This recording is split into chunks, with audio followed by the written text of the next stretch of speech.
ঝাল মিষ্টি একটা পারফেক্ট রোস্ট রেসিপি। এই রেসিপিটা তৈরি করা ভীষণই সহজ এবং খেতে দুর্দান্ত হয়। আপনারা এই রেসিপিটা বাসায় ট্রাই করলে নিজেরাই বুঝতে পারবেন যে কতটা পারফেক্ট হয়। বাবুর্চিদের থেকে আর রেসিপি জানতে হবে না।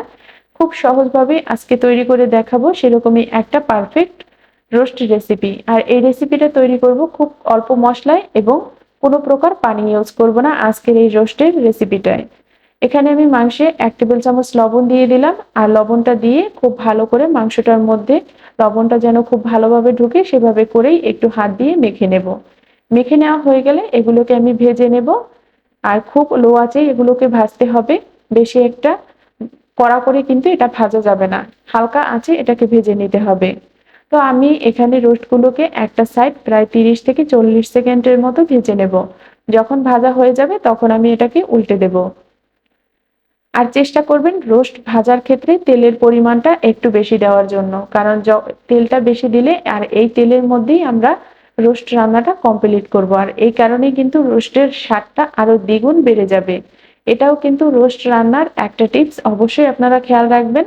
রোস্ট ভাজার ক্ষেত্রে তেলের পরিমাণটা একটু বেশি দিবেন, যেন এই তেলেই আমাদের পুরো রান্নাটা কমপ্লিট হয়ে যায়। ভাজা হয়ে গেলে এবার রোস্টগুলোকে তুলে নেব।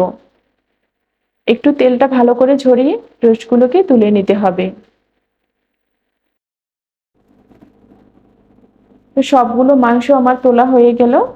এবার আমি এখানে দিয়ে দেব হাফ কাপ পেঁয়াজ কুচি। দিয়ে এই পেঁয়াজটাকে একটু লালচে করে ভেজে নিতে হবে।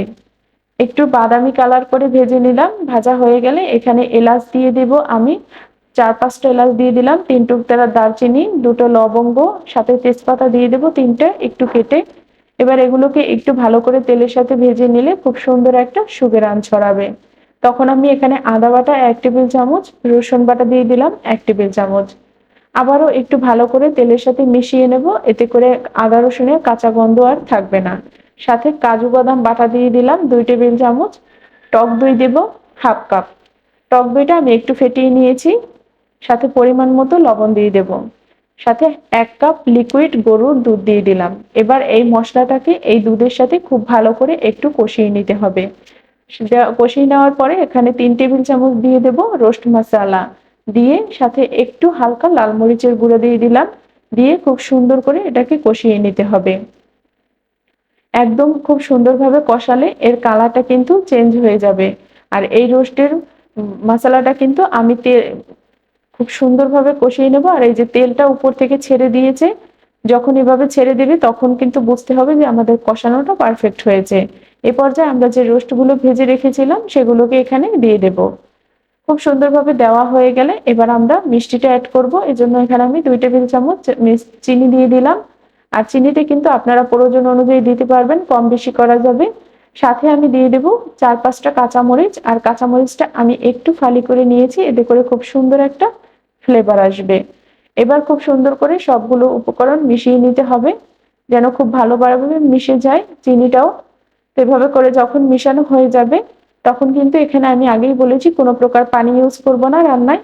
আমি আরো 1 কাপ লিকুইড দুধ দিয়ে দিলাম। আর এই 1 কাপ দুধের মধ্যেই আমরা পুরো রান্নাটা কমপ্লিট করব। যখন এটাকে দুধটা দেওয়া হয়ে যাবে, হালকা গরম হয়ে আসলে ঝোলটা, এ পর্যায়ে কিন্তু আমরা ঢাকনা দিয়ে ঢেকে রান্না করব 10 থেকে 15 মিনিট। এর মধ্যে কিন্তু আমাদের রোস্টটা একদম পারফেক্ট সিদ্ধ হয়ে যাবে।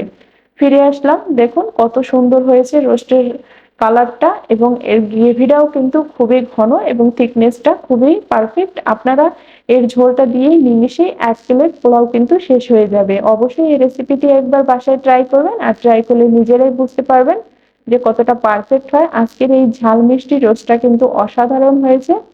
চাইলে আপনারা এরকম একটা ভিন্ন রেসিপি বাসায় তৈরি করে দেখতে পারেন। আশা করছি আপনাদের কাছে ভীষণ ভালো লাগবে এবং সহজ মনে হবে।